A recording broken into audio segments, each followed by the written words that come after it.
You're live now to the opposition leader and the former opposition leader, as Anthony Albanese and Bill Shorten.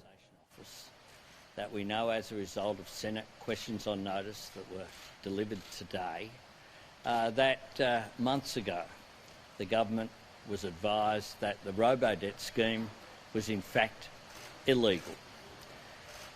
Even after being presented with that, what the government did today was consistent with what it does on everything. They couldn't fess up. They said that it was just an adjustment. They couldn't say that they got it wrong.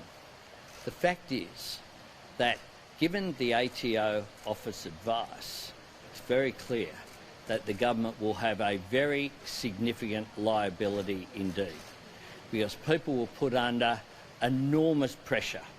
People getting these bills that we now know were not only unfair and were just wrong, they were also illegal at the time.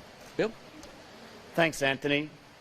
Today, due to Labor's persistent efforts, a document was put up on the Senate website which goes to the heart of the robo-debt scandal.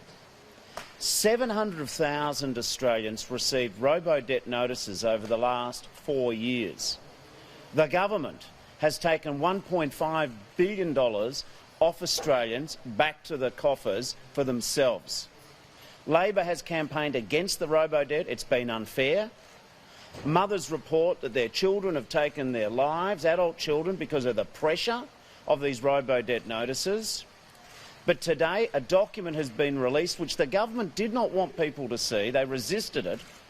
And what it reveals is that the chief legal officer of the Tax Commission has told the Tax Commissioner that he's been told by the government, the Department of Social Security, that there is no valid legal basis for the Commonwealth to issue these debt notices.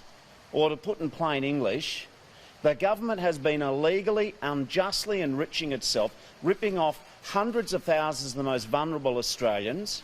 Today, in response to Anthony's question, Minister Stuart Robert, in breathtaking arrogance, said, "Oh, we've just refined it." No, Minister.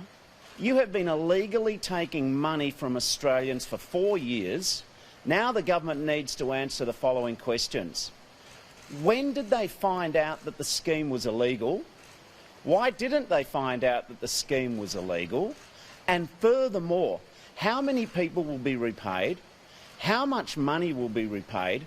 And why are they wasting taxpayers' money fighting legal class actions when their own secret documents reveal that the government has been running an illegal Ponzi scheme or ripping off hundreds of thousands of its own people with no legal authority?